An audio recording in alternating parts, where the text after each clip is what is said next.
Good afternoon. Boy, we work good in here, don't we? Welcome to the March 7th Echo Chamber.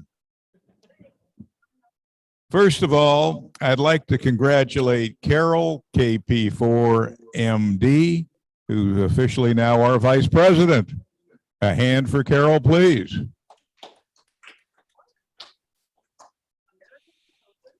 And the next thing I have here is our speaker this evening is Dr. Mike Carper of Ham Radio Deluxe logging software. And we haven't been able to log him in at this point. We haven't seen him.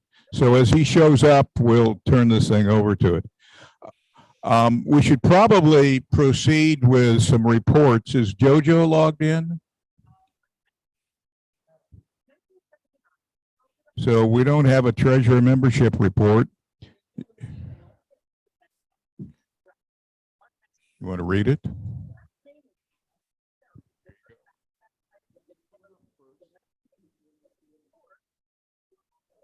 I do that with my trousers every morning. Pull them up.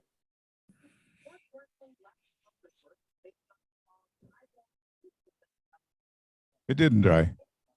It just echoes.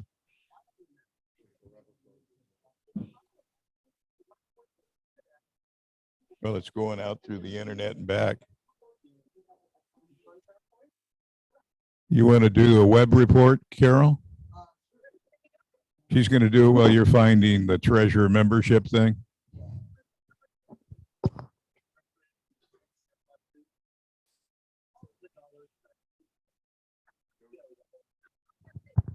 It sits on a tripod.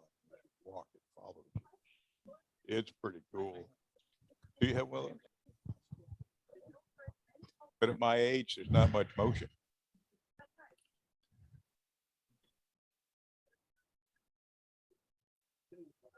Okay, very good evening to everyone. This is Carol, Kilo Papa for Mike Delta, with a web resource report for the River City ARCs for February 2023.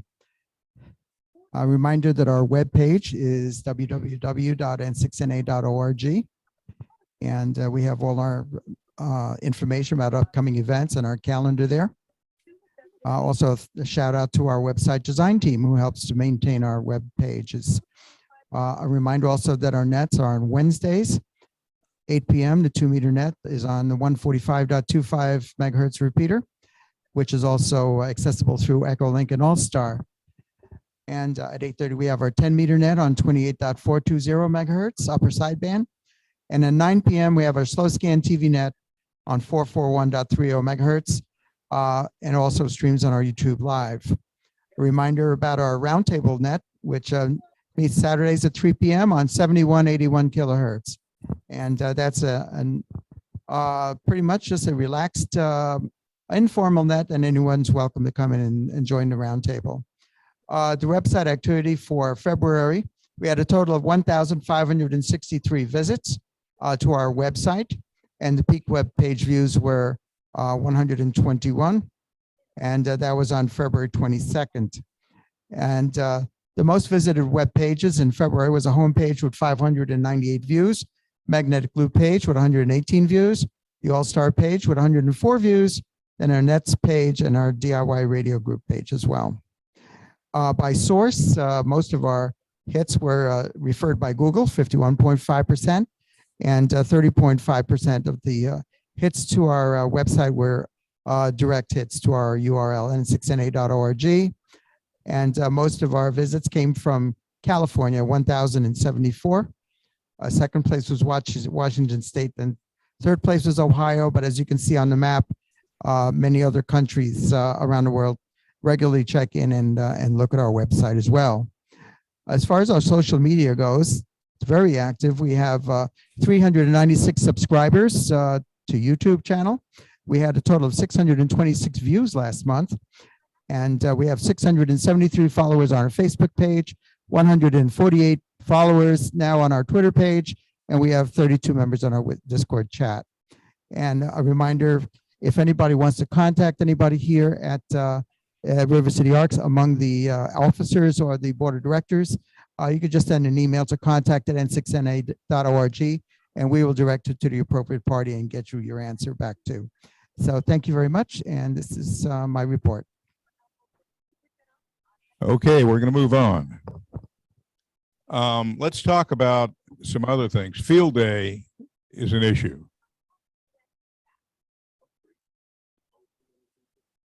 Oh, you're ready. Oh, Gert's going to do treasurer membership. Okay, at this point in time, we have a total of 125 active members. For anyone who isn't sure if they paid, they need to go to the N6NA webpage and look for their call sign. There's a listing there of people who have paid. If you're not there, pony up.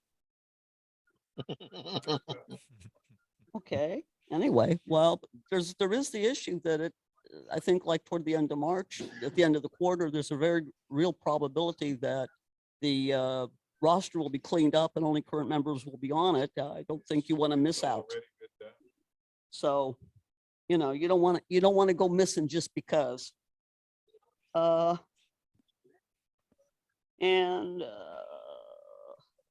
and the financial report is a summary. We have available $9,636.05 in our checking account, and we do have a couple of evergreen donors that we'd like to thank. One is David, KM6GYM, Lawrence, KC6TRH, and Sylvia, KS6WTF, that help keep our repeater fund going. Thank you very much. We have had a couple of expenditures for the club.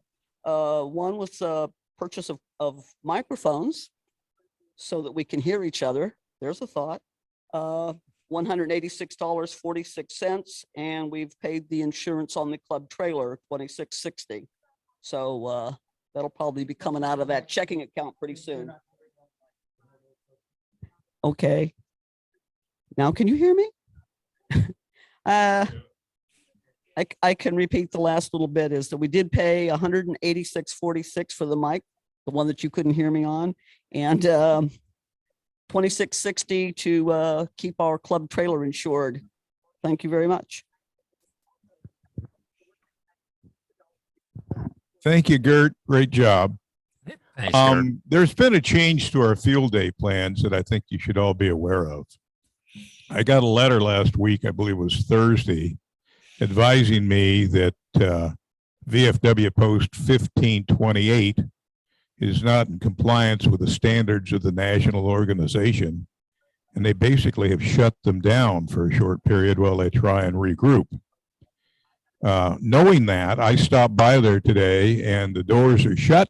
There's no one around, and I'm not interested in giving them any money to reserve our field day site. I think it would be very bad planning. So I'm working on some alternative options. I've got a couple that I'm working, and we'll see how it fits together. I should mention that the reason for their suspension seems to revolve around lack of participation, officer vacancies, and a lot of that has to do with the fact that the membership's getting older. Does any of that sound familiar? Every organization in the world seems to have these very same issues. So it's essential that us being the most active, largest club in the Sacramento area, that we continue to participate, be involved, because it's that strength of the membership that drives the strength of our organization and allows us to have a lot more fun than a lot of other guys are. They're kind of doom and gloom. And on that point, you know, we started this breakfast thing a couple of months back, and that seems to be working pretty well. We've had great attendance. I think the first month was 21 people were hungry, and then the following month, 18 people were hungry. But we have a conflict coming up. The 18th is our scheduled date for breakfast. I've revised that. I've changed it to the 25th because Sierra Foothills is having a swap meet that very morning. So we're going to have breakfast on the 25th this month. It's in the newsletter, but I thought I should point it out. The other thing that I thought I should mention is what's going on with our holiday dinner. There's been a venue change. Most of you are aware that Sam's Hofbrau is now Sam's Hot Fried. Did you get that? That was bad, wasn't it? Yeah. And our likely replacement site, I've had a conversation with the spaghetti factory out on Sunrise Avenue. It'd be a little different. What we'd have to do is prepay. So what we do, whoever wants to sign up, pay us, we'll do a PayPal thing with that. And then there's one master bill. It's a lot easier on the serving staff and all that stuff. They allow us, to pick 3 items, and when you come in, you just pick which one you want. So we'll have that put together, and I think it'll probably work out pretty well. Oh, our guest speakers are waiting. I'm going to be quiet so that we can let Mike take over the show. Have we got a picture, Mike?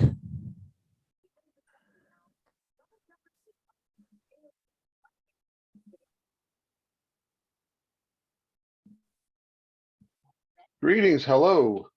Can you guys hear me? We Yes, can sir. hear you. I'm just looking to see your smiley face. I've got the camera on, and I apologize that I'm tardy. I had a business meeting that just ended. So hopefully I'm still in good shape and we can get going. Well, Mike, I'll turn it over to you. We look forward to your presentation. There you go. We look forward to your presentation. Okay, and am I set and allowed to share? We're not on your. Yeah. Just hold on one moment. Okay, because I know sometimes you have to be permitted to share. Yeah, you are permitted. Okay, There it is. so I'm going to share my screen, and first of all, I want to thank everybody. Number 1 for your patience. Number 2 for allowing me to pop into your meeting today. I'm quite excited about ham radio in general. I've been a ham since 1974, and even though I'm very young, and as we all are, right? And but I enjoy it, and frankly, when I discovered Ham Radio Deluxe in about 2010, it's really, I tell people, has really accelerated a lot of the things I enjoy about the hobby. I'm a DXer, and I've just with the Crozet station on the air, I've made it to 336 mixed on the current list. And over the course of the last year, I've gone from about 2,000 DXCC band countries to 2,400, actually 2,401 very recently. So, now I see my face on this thing. It's a little bit dark, and I apologize. So what I'm going to do is I'm just going to, I think I only have 30 minutes or so today. It's up to you. Does anyone have my time? Do you know when I need to wrap up? Yeah, you're good. Okay. Yeah, so if I get talking too long, just warn me and I'll try to get brief. But so I'm going to talk about the overall suite, and I'll give you some a little bit of information. So I'm going to share my screen, and then once I do, I'm going to minimize, because my screen can get a little messy. So I have, you can probably see WSJTX running here. This is our rig control screen. It is one of the more familiar pieces about Ham Radio Deluxe. Sometime later this year, we're going to modernize this screen a little bit. I like this particular screen because I've got a Yaesu radio, an ICOM radio, a Kenwood radio, Elecraft, Flex. We test them all. And the nice thing about this screen is no matter what kind of radio I've got plugged in, I can find find what I'm looking for in the same place all the time. Most of you probably worked with smaller rigs like the ICOM IC706 or the Yaesu FT 857D, and some of these radios, the screen's small. And if you want to find something in the menu, you could be several menus deep into the menu, whereas right here I can turn up the AF gain, I can turn up the RF gain, I can change the max, I can change the power, I can change the filtering, I can do all those things from this one screen without having to monkey around with the menus on the radio. However, some people have been asking us to give them a screen that looks like the radio. And if I get a little bit of time here in a moment, I'll show you what we mocked up for that. But if you've got, for example, a ICOM IC Quail. 700, then you can actually have, you know, something that looks like a 9700 on here. You can scroll through the volume knobs and the VFOs and everything and punch buttons just like you could if it were your radio. So that'll be an option. So one of the things I guess I would point out is that one of the things that you can do here, a lot of people have asked us, do you program radios? Well, we don't program radios yet, although we might later this year. But what you can do is you can actually create favorites on any particular band.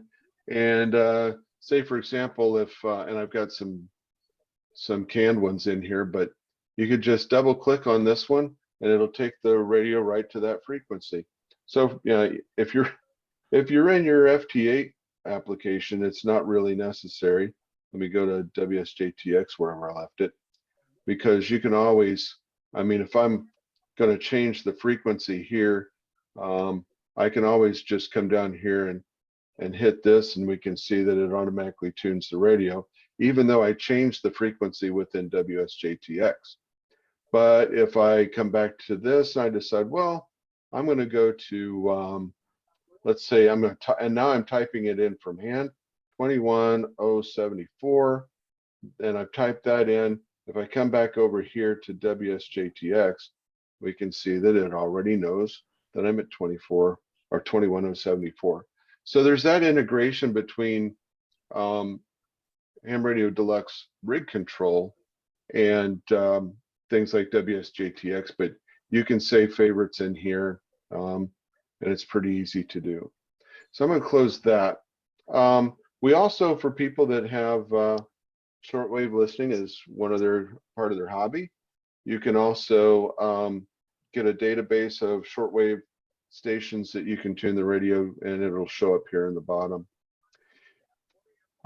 Logbook is kind of, I always tell people logbook is where all the action is. What you're looking at right now is my log, at least the one I've got loaded here. And up here in the top, I'm going to highlight all these things so you can see what I'm talking about. This is my log. This is my active log, and we can see that out of this log, I've got, well, I'm looking at 342, but that's 2023 country year. I'm going to go to all, and in this particular database, I've got 10,700 QSOs. You can see most of them, I'm going to hide this, but most of them, if I'm looking at this column here where the mode is, you can see that most of them are FT8. Some FT4 in there, but most of them are FT8 over the course of the last year or so, like everyone else. This down here in the lower part is the DX cluster, and it gives me all kinds of great information. Some would say, well, gosh, Mike, it seems cluttered. There's a whole lot of information here. Well, if you don't care about zones or grids, then you can take these, so you just basically go into the layout. I clicked on options here, and you can go to the layout, and you can take these things out of the layout, but these are the ones I like, so I leave them in. So then the thing to remember is that If it's green, it means you've worked and confirmed it. So let's look at this top one. This is Uzbekistan. I can tell that UK8 UA is a station that I have not worked because it's not over here in the B4 column. It's the red X means I've not worked it on that band or mode. Under the C, which is country, this is your ATNO column. I can see that I've confirmed Uzbekistan on 30 meters.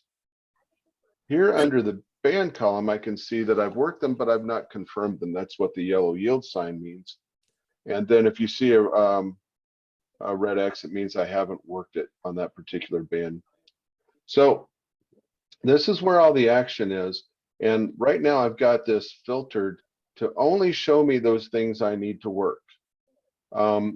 You'll see some of them are shaded. I guess that's kind of maroon across the whole entire screen. And when it's shaded like that, what it means is that this is the B4 column is basically not yellow or green.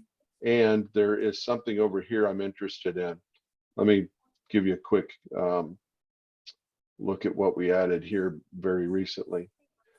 And the alarms used to be that if you were interested in, let's say, 40 countries, you'd have to go and build up all 40 of those countries in here, and you'd have to manage a list of 40. Recently, we put in something called the work status indicator alarms. So, and the filters work the same way, is that if you're only interested in, new banned countries, then you check the banned box, and then you probably want to check the skip, for the B4s, because you don't need to see or hear them again. And that's how you end up with a screen that's kind of tailored to your needs, like I'm showing it here. If I click on off, I just turned that filter off. Now I'm going to see lots of green, a whole lot of green underneath the DXCC section, which is this one right here. And then the zones and grids are mostly green as well. So if I look at one of these, I'm going to go back and filter this just so it stops moving around a little bit. If I click on this one, it'll go over here and look up that particular station from QRZ. I can see that Eddie participates in Logbook of the World and EQSL. I can see what is, what I've worked him on and confirmed him on. We're going to change the look of this in the 6.9 release that should come out before Dayton, and I think it's a whole lot easier to read in what we're doing next one. If I click on this one, which is his coordinates, Google Earth will launch if you've got it installed. And the cool thing about this is that it will take you to Eddie's QTH if that's who you're looking for. And we can potentially see what his working conditions are. So if we drill down here a little bit, we can see that. It's also a lot of fun if you've got friends like, if we've got friends like KN6YCN. If I come over here and put in KN6YCN. I know that guy. Oh, he doesn't have his coordinates out there. I got to pick on somebody else.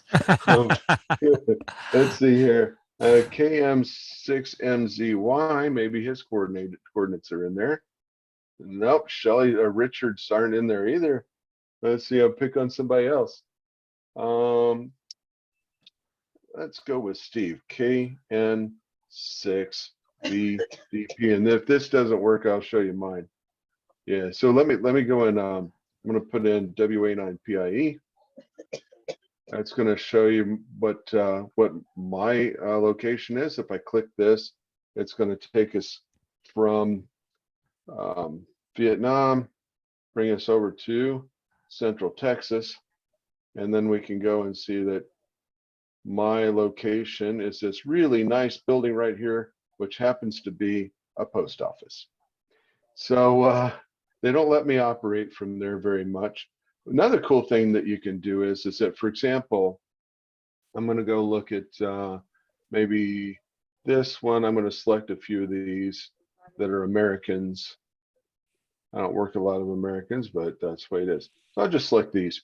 And then I'm going to do a look up Google Earth. And what's going to happen is it's going to show me the path between those stations. I may have loaded my Australian location up here, so that's why it's not show. Here it is. So between my QTH and the general Dallas area, I can see I worked this one here up in Indiana, and then I can see the path across to these other stations. And I thought I had selected Americans, but they're either not, or they have the wrong coordinates in their QRZ page. And I think that's what happened. So those are some neat things that you can do there. Now, meanwhile, I am also using a new feature that we introduced called HRD Alert. And right now, let me bring this back up again.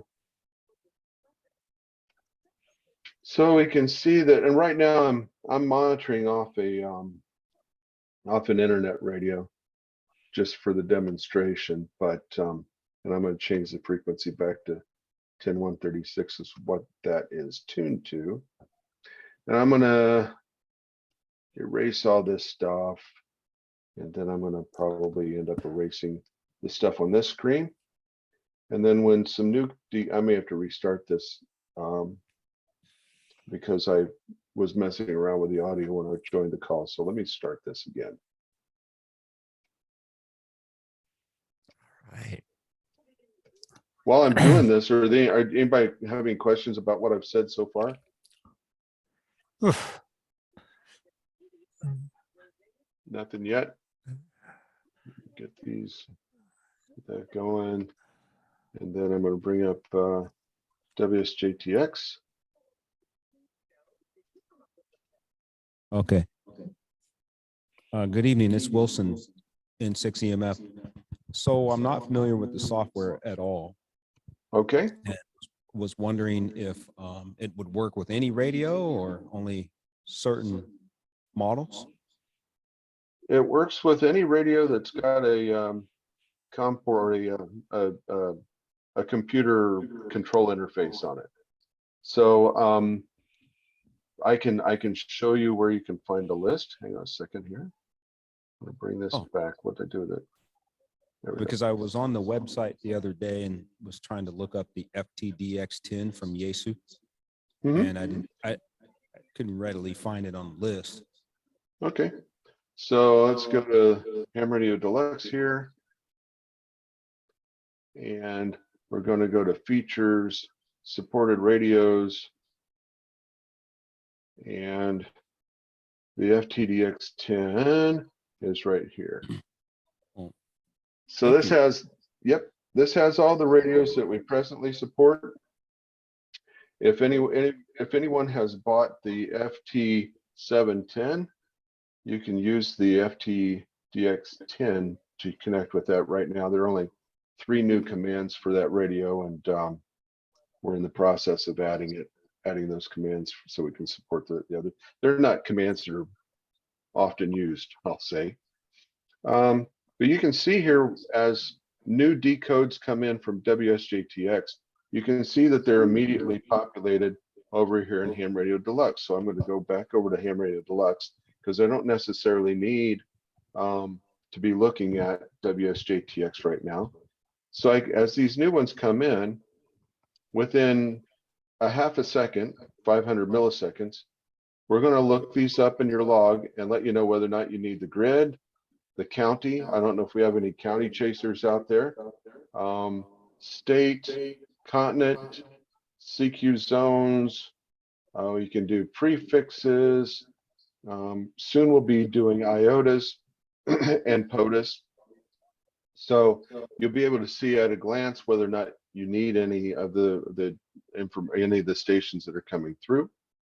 Same thing with the filters. If you want to filter them, you can turn the filter on, but there aren't any stations currently decoded that are going to be new for me. Now, if I go and double click on one of these, like this French station here, I'm going to come back to him.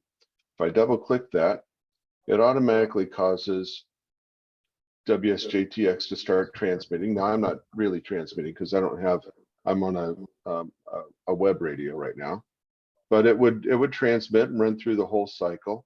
And at the end of it, it would pop up the add QSO. I'm going to minimize this so I don't have to look at it. And as it's popping this up, let's say the report was plus 10.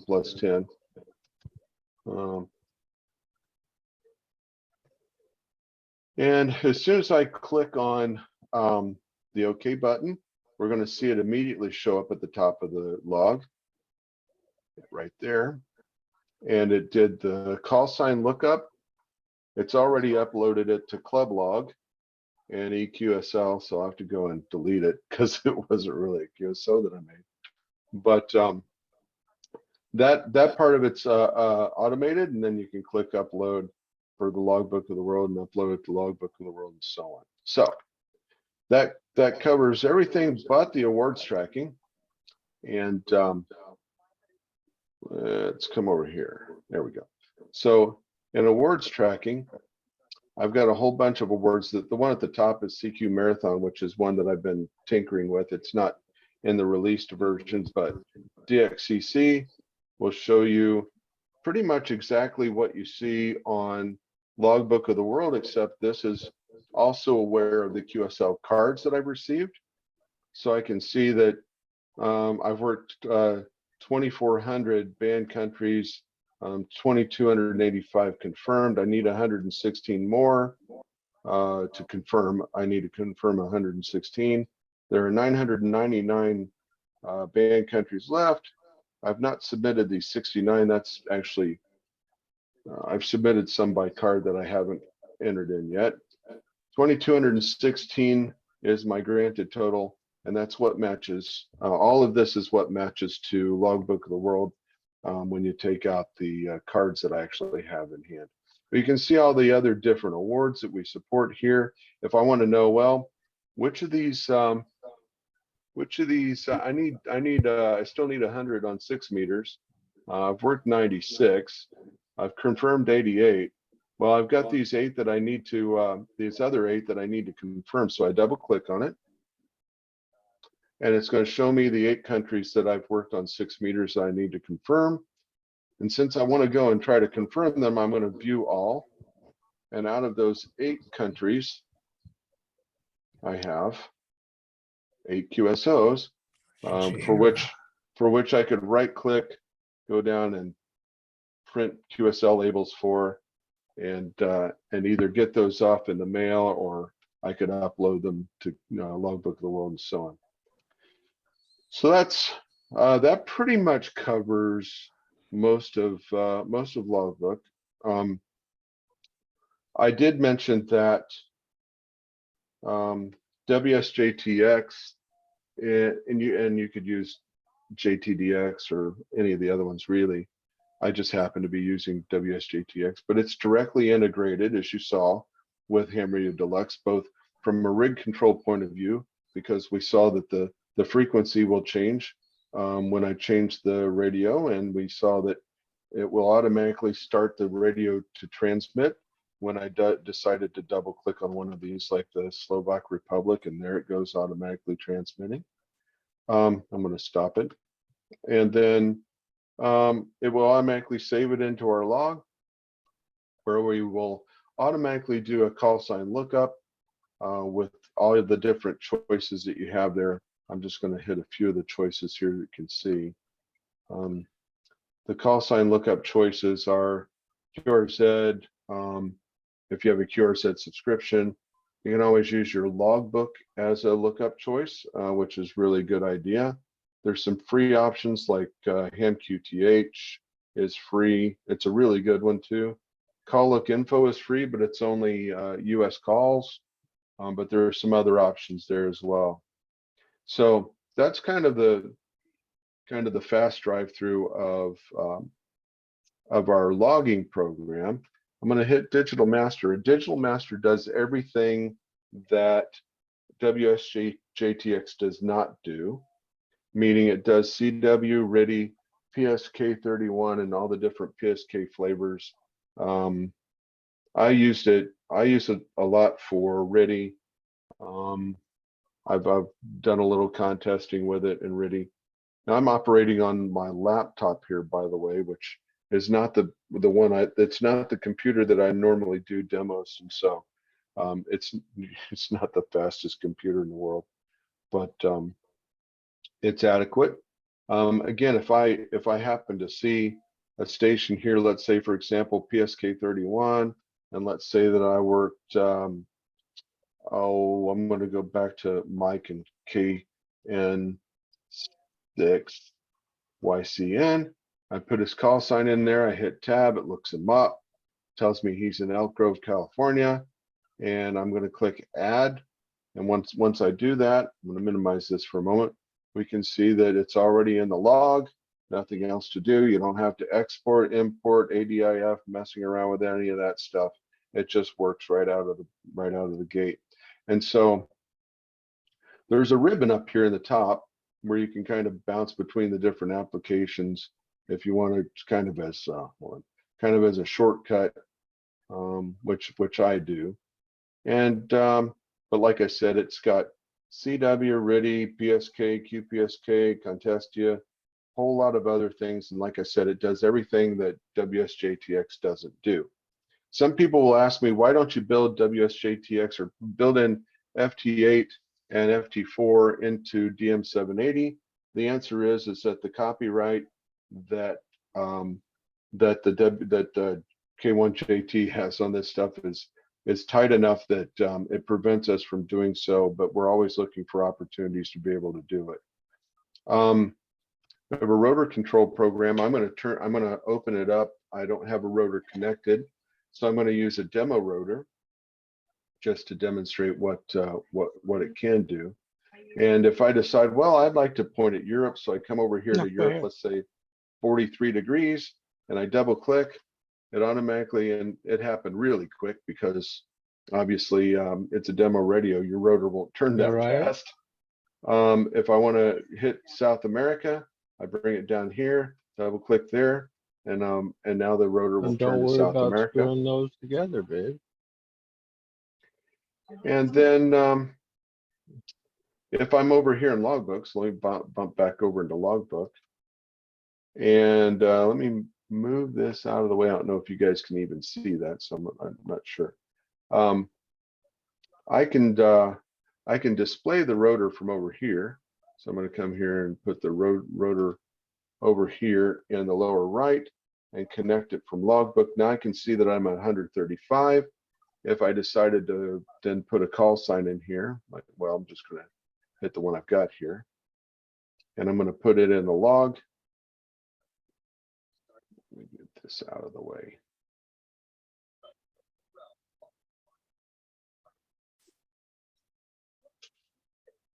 And the coordinates for this on short path is 37 degrees. So if I click the rotor button, what you're going to see is this goes from 135 to 37. So I hit that one, and automatically it turns your rotor. And so that's good. So that's kind of how this interacts with logbook. It also works with the satellite tracking application, which I'm going to launch. And at this point, I've got 300 applications running on my poor little laptop, and it seems to be doing well.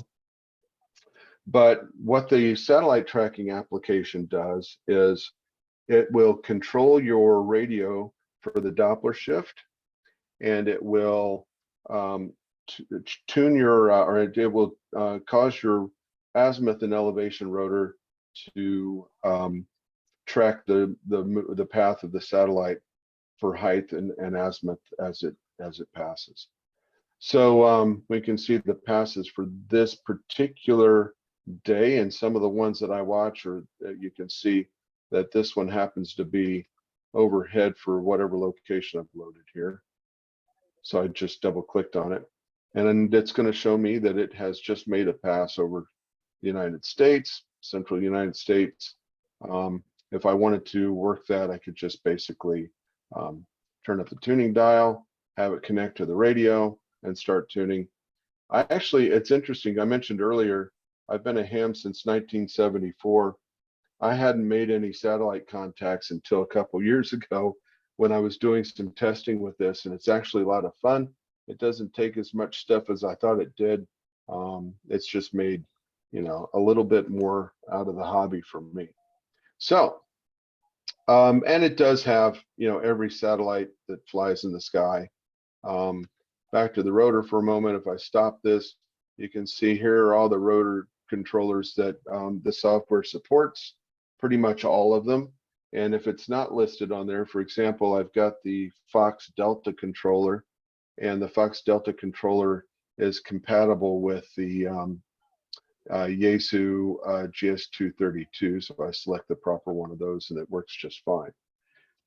So that's how all that stuff works. And I've been talking now for 20 minutes or so, maybe 30. Maybe I'll shut up and like my mom always told me, you know, you were born with 2 ears and 1 mouth for a reason. So I'm going to shut up for a minute and take questions and listen and see if I can give you some answers. Mike, Yes, sir. Yes. this is incredibly impressive. My question is, you've got rig control built in. Do you have remote rig control? We do. So Wow. the remote. Does your software also do dishes? My wife would like to know. Well, we actually, if you have, we're looking for someone to help test it, but if you have a Mr. Coffee that has a COM port on it, we'll try to see if we can't make the coffee. But I want to be open and honest. Yes, you can control the radio from the remotely. But I will tell you that in my opinion, the remote radio in this was built by its original author to give him the opportunity to test commands remotely to other radios, and it works fantastic. You have to open up ports on your network and you're on your router, and you have to do some things that are kind of outside of, you know, the configuration of Ham Radio Deluxe, but it works brilliant. But there's no audio path, and there's no way to control some of the other things. So for me, what I do is right now, I use something called TeamViewer, which some of you may be familiar with. So when I'm away from home and on the road, I tend to get connected back to my station computer with TeamViewer, where I can do anything that I would normally be able to do from my desk. And that gives me an audio path. It allows me to control the rotor. It allows me to do things that just the remote rig control doesn't allow me to do.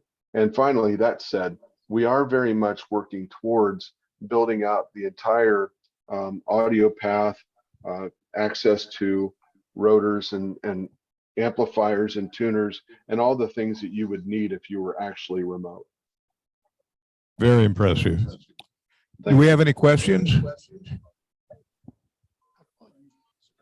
Oh, let me say one more thing while you guys are forming your questions. I clicked on this thing called Mapper here, and it's an application we really haven't put a lot of time into. What you're looking at right here is all the pins out here. I've got this loaded for 6 meters, so this is showing me over a certain period of time what I've worked on 6 meters in Europe. What we're going to be doing basically with this is what's currently in this application will be improved. I'm going to call the new application probably HRD Global View. And in HRD Global View, it will do everything that Grid Tracker does, if you're familiar with Grid Tracker. So it'll show you the path between 2 stations and, you know, all the kinds of intelligence about working FT8 that you would normally get, or FT4. It will also show propagation data. It'll show the DX spots as they come through, and decodes as they come through. So you'll see where the action is, and you should be able to display that on an external 4K display if you want to. So that's what we're working on in that. So if you're familiar with the Geocron Ham bundle, or I think there's a Ham Maps or something like that.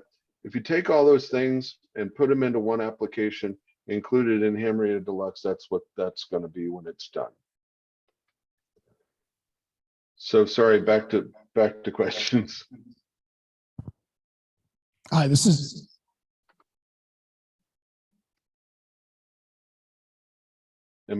Hello? I started to hear somebody and then they're gone.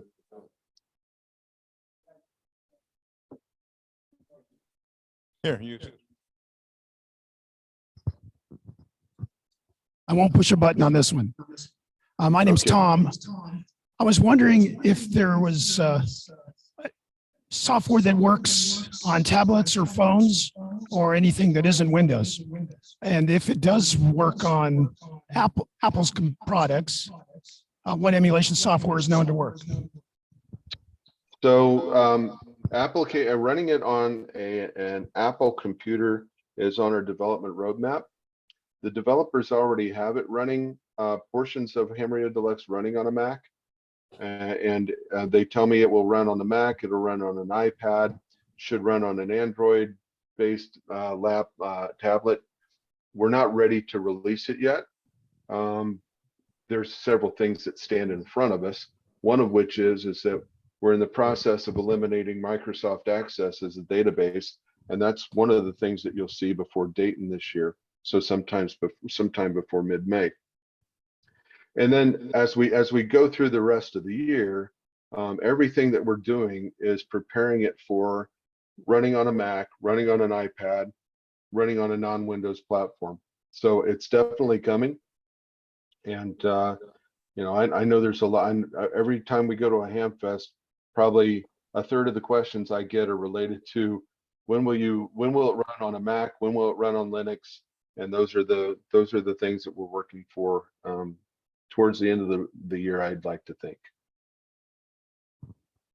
Mike, we heard one other question. How much? And I want to make sure that this is well understood, and thanks for asking the question. Generally, I don't worry too much about money, but other people do. Brand new, this is $99.95, and what you get for $99.95 is you get basically three things. You get a perpetual software license, and that means that you are entitled to run the software forever. And you get 12 months of direct access to tech support, and you get all the features that we release through the end of that 12-month period. At the end of that 12-month period, if it does everything you want it to do, you don't need our support, and you're not interested in the features we've released, then you just keep downloading the new versions, because that's how you get bug fixes. If we release features in them, the features will be locked out. But if you're not interested, then it doesn't matter. So you just keep using it forever. The point here is we don't sell anything on a subscription basis. The software isn't a subscription. So once you buy it, you can keep running it. Now, after that 12-month period, if you are interested in any of the new features that we've released, for example, as we release the HRD Global View, if you're interested in that, in order to get access to it after that 12 months, you'd buy a renewal, and the renewal gets you 12 more months of tech support if you need it, and it gets you caught up with all the features that have been released through the end of this new 12-month period. Those don't have to be concurrent 12-month periods. Some people wait 2 or 3 years and then they renew because they suddenly decided they like, HRD alert or whatever. So that's how that works. And the renewals are always 50% of the retail price. So that's $49.95.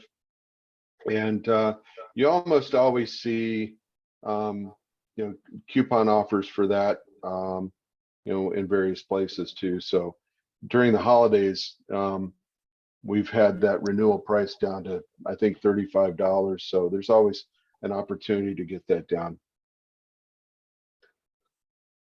Is that good? Pretty quiet on the Western Front. Mike, you've done a tremendous job, and it's a very impressive package. You've been working hard. Well, the thing of it is that, like I said, this is fun for me.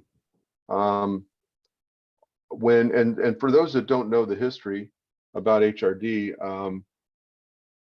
the software was originally developed by a European gentleman, and he through 2010 he had probably 100,000 people using the software.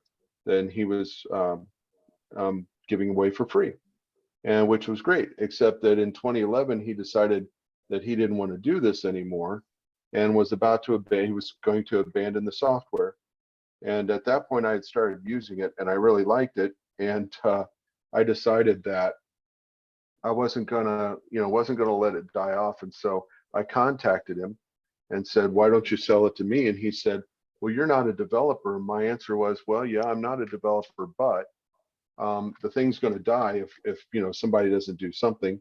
So we talked him into selling it to us. I had two other partners. One of them was good, one of them wasn't. And I managed to unload one of the partners at the end of 2016. And then Randy and I continued as partners until about 2 years ago. I bought out Randy, so I'm the last man standing. So I get to make all the decisions now, but it's a lot of fun, and we really just want this thing to continue. Well, that's pretty impressive stuff. I've been through the partnership thing, and they're like marriages. Some are good, some are not. It's worse. It's easier to probably, and I haven't divorced anyone, but it's easier to divorce somebody than it is to get somebody out of a legal partnership. It's rough. Been there, done that. Mike, Hey, are you going to listen. be at any show on the West Coast? We're looking at Pacificon and CPAC. That's kind of probably, well, you're a lot closer to Pacificon than CPAC, but both of them are not too far away from you.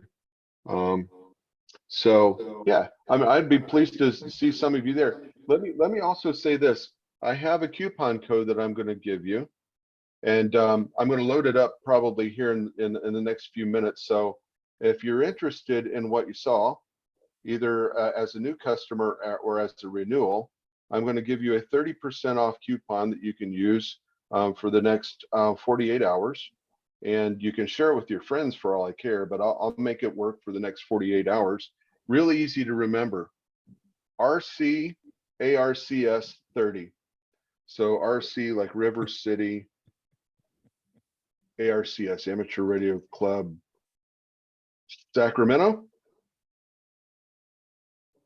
What's the S stand for? Society. Society, very good. So RCARCS 30 for 30% off if you're interested. I'm going to put it in chat here just so that you can all see that and there's no mistaking about what I'm saying. RCARCS 30. And that'll be, like I said, that'll be active here in just a few minutes, and it'll be good for the next 48 hours. Good. Again, Mike, thank you. Great performance, great stuff. Whoever's doing the development is a superstar. Yeah, they're good, and we're real proud of them. Thanks for that. All right, my friend, thank you, and have a pleasant evening, at least what's 70 left of it. It's 73.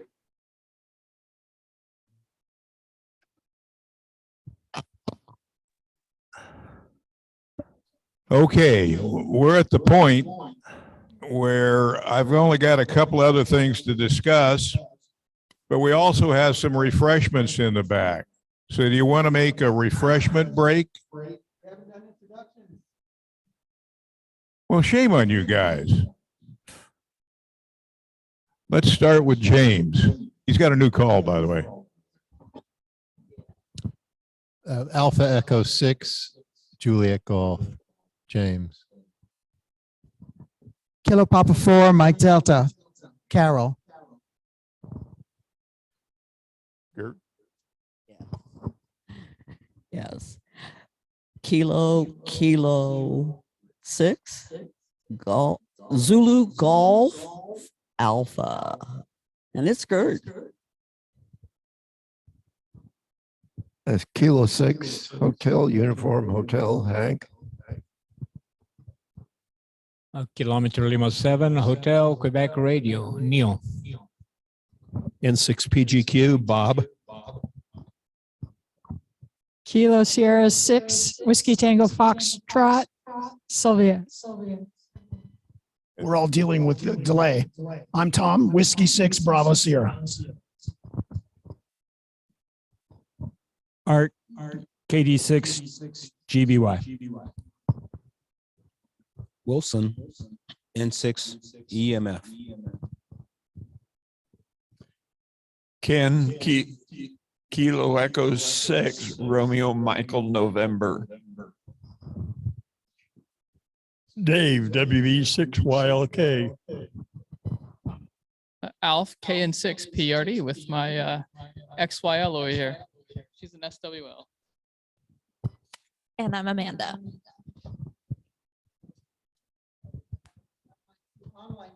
We need pictures. Pictures of them, call them out. Let's see. Here we go. Okay, let's start with Dave Cassis. All right, Phil, can you hear me? We can hear you now. Oh, good. I was on mute the whole time. Anyways. We appreciate it. Yeah, David, K6CIM. How about Gary, KG6? He's muted.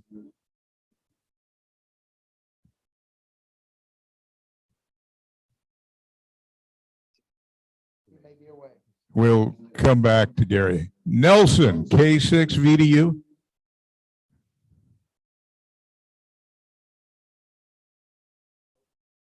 Muted. How about Francis?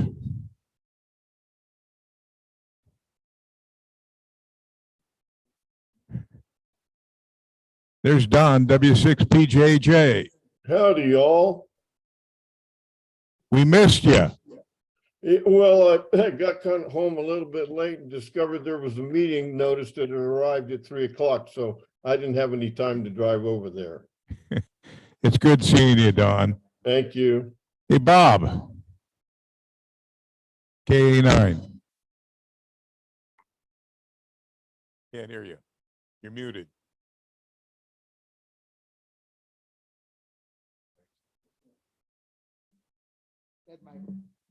Dead Mike. Well, we recognize you. Kayla, you're muted. Hi, everybody. KA6YLA. Great meeting. Thank you. Carl, N6.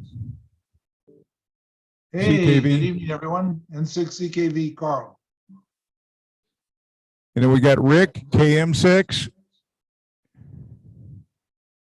You're muted. Rick, KM6 MZY, and welcome to our new president and new vice president. Thank you. How about Steve, KN6? Good evening, Phil and the group. Steve, Kilo November 6, Victor Delta Papa, and enjoying the meeting. And I'm going to be buying Ham Radio Deluxe. 30% off. 30% Benefits of being a member of River City. Yes, sir. We got Mike, KN6. You're muted, Mike. You're muted. Looks like a freaking tank right Okay, now you can hear me, I'm sure. Yeah, this is KN6YCN. I'm Mike. I'm in Elk Grove.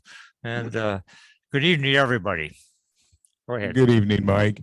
And the final one, almost. Darius, KN6. KN6 KDT. And my brain is exploded right now. That's impressive stuff. And my name is Phil, KD6RM. I think the R stands for reprobate. Okay, as I said, I've got a couple items left, and we have refreshments out back. So the question is, you want to take a refreshment break, or you want to hear the rest of my nonsense first? Can we vote? Oh, come on. All right, we're going to take a break. I'm going to get on to some other business here. Next month, we had scheduled the Long Island CW Club to make their presentation, but they've canceled, and we're in a position where we need to find something to fill in for that.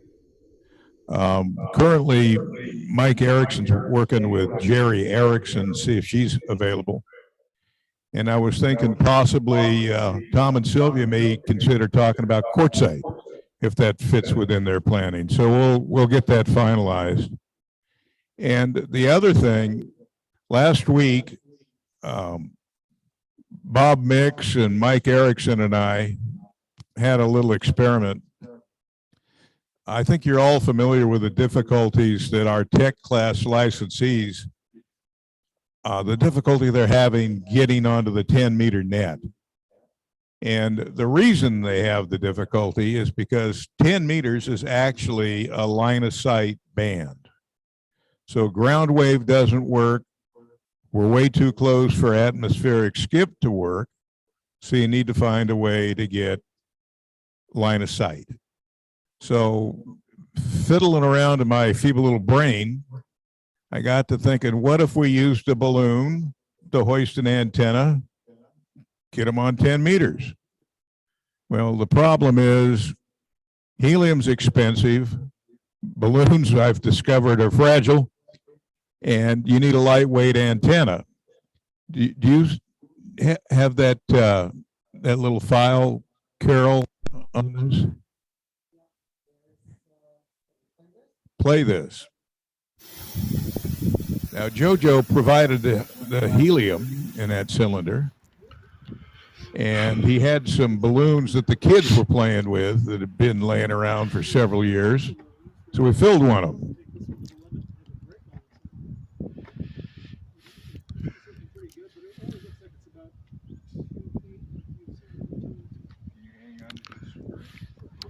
Mike and Phil are trying to blow up a balloon with helium to attach to an antenna. So this is not something that there's a Balloons for Dummies book about. So we're having to figure it out by trial and error here.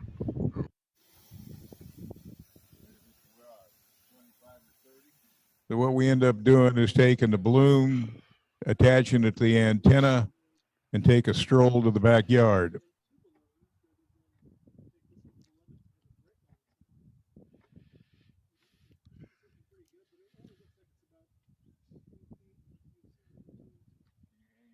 It's surprising how much of it we use. Mike and Phil are trying to blow up a balloon with helium to attach to an antenna. So this is... Did I? No, that's Bob Mix's commentary there. The balloon should not be filled to more than 36 inches is our belief. So we're worried that we might go too far and it may explode, but you know, all great scientists have failures before they get to a successful conclusion. So we're at 30 inches at this point. Mike is a psychologist and Bob is a physicist. Keep at it. And I think the psychologist won today.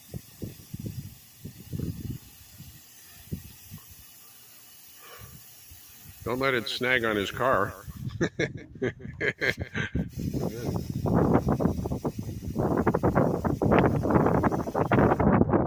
We'll blame Bob. Yeah, I'm copying you. You're peaking up to around 7 net units. What's this Q5 copy, over? So here we are in the backyard with my K3S. And I think this is when we hooked up with Georgia. Have we got a picture of the balloon up there? Yeah, Mike's got the balloon. We're bobbing around in the wind.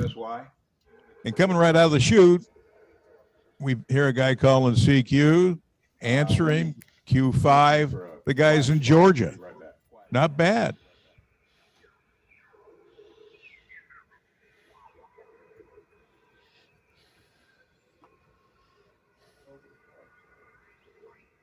Not yet.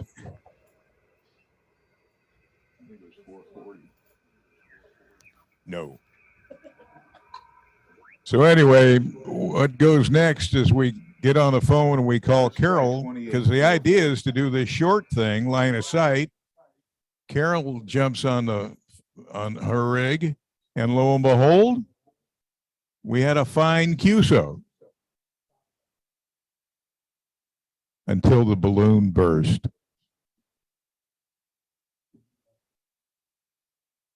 So here's the details of I brought the antenna because I think you might appreciate the simplicity of it.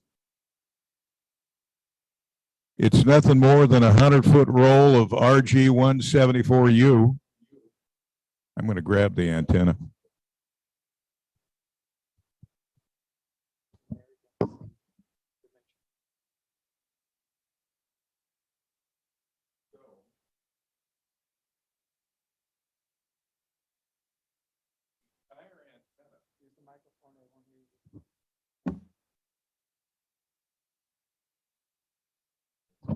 So the entire antenna is from this little choke down. So you've got this common mode choke. You're pointing to something. Oh, I'm supposed to look at the camera. God, there's this video production stuff. I'm never going to make it in Hollywood. In any event, so this is how you actually tune the antenna. You slide this up and down. This is set for middle of the 10-meter band, and the SWR is 1.2 to 1, and from band edge to band edge, 1.5 to 1. So a little over 8 feet to hold the shield in. And then the actual driven element is about another 8 feet. That's it. The whole antenna, the whole thing weighs 15.8 ounces.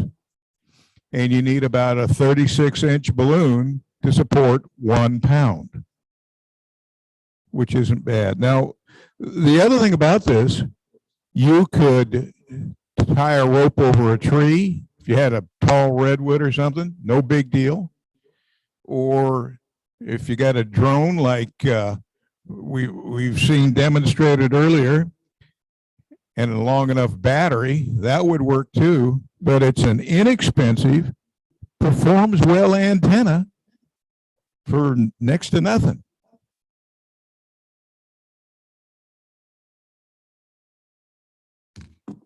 So any comments, any questions?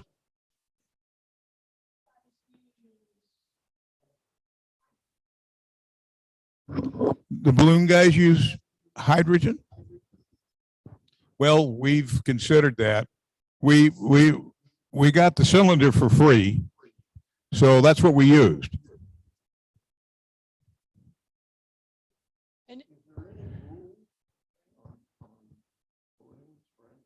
This is the United States of America. We have a rule for everything. Have you thought about using it like a different balloon? The question was, have we thought of using a different balloon? Yes. Actually, the ideal thing to use would be a Mylar balloon, and you may have to use several smaller ones. There's a lot of ways to do this. And this is just kind of an example, but the beauty of it is a center-fed dipole that's also end-fed. Ponder that. 65 feet.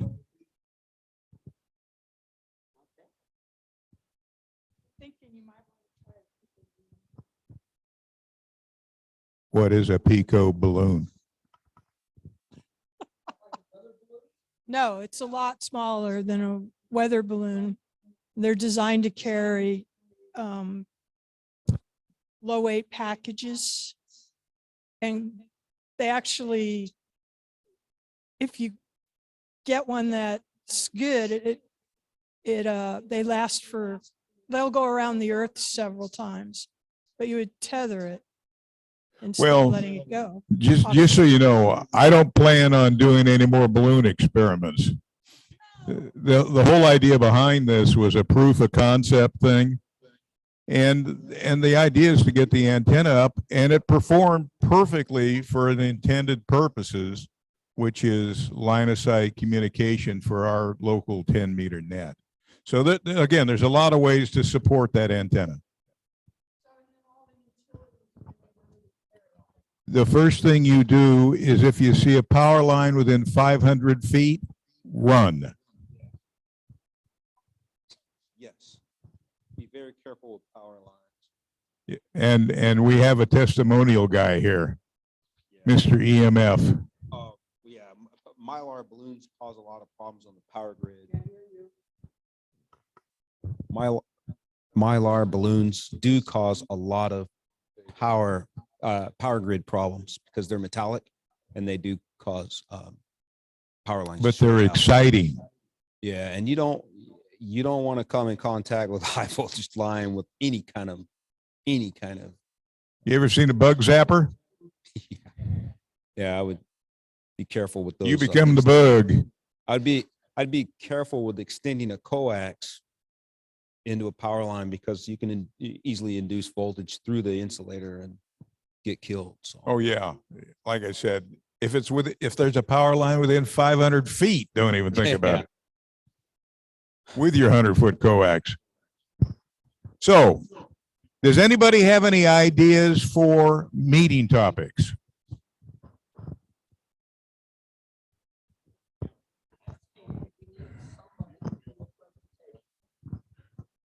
Well, that's part of it. That's our immediate concern, but I'm thinking beyond that. Anybody have any thoughts? I was very impressed with this. And this was a query that came from our membership, just as the Nano VNA program was as a consequence of a request. Art.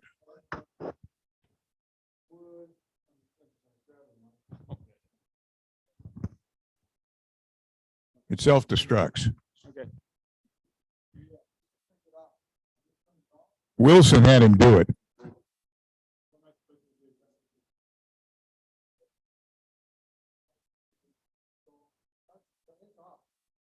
Okay, now it says 97. How about now? Okay, all right. Ham Club Online.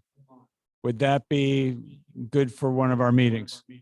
We're going to implement Ham Club Online, and we will certainly provide a lot of information to our members about it.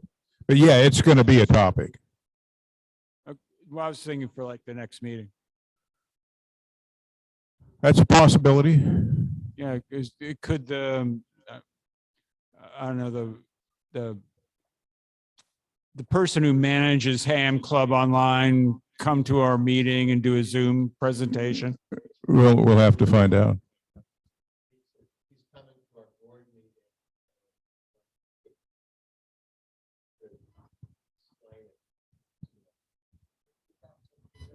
Yes, we're going to have them at our next board meeting for an overview of the topic and how the system works and all those things.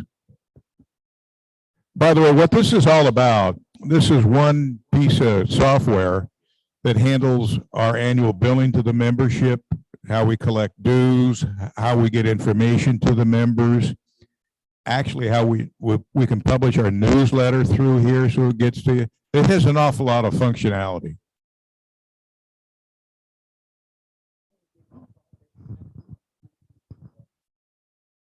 It certainly would be.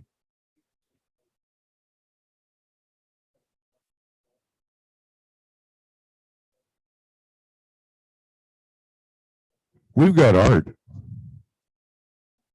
We've got art.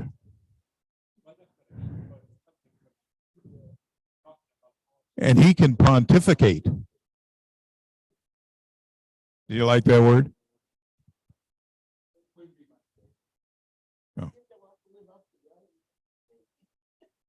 You know, the Samuel F. Morris Club's been through a tough year. And I've been very impressed with how they've pulled together. I mean, they had to start everything from scratch, all new board members, set up a 501c3, put the bank account thing together, find the members that were scattered around. They've done a tremendous job.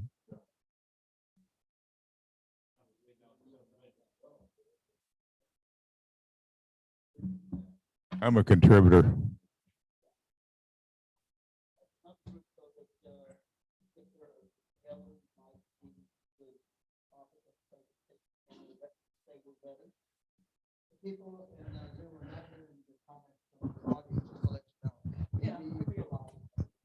We need to pass the microphone around.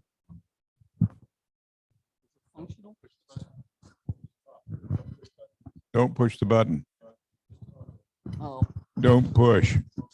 okay.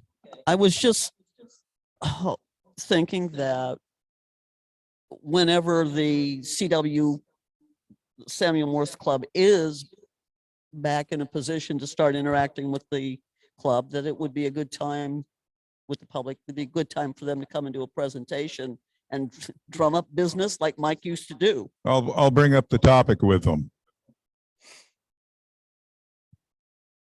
Anything else?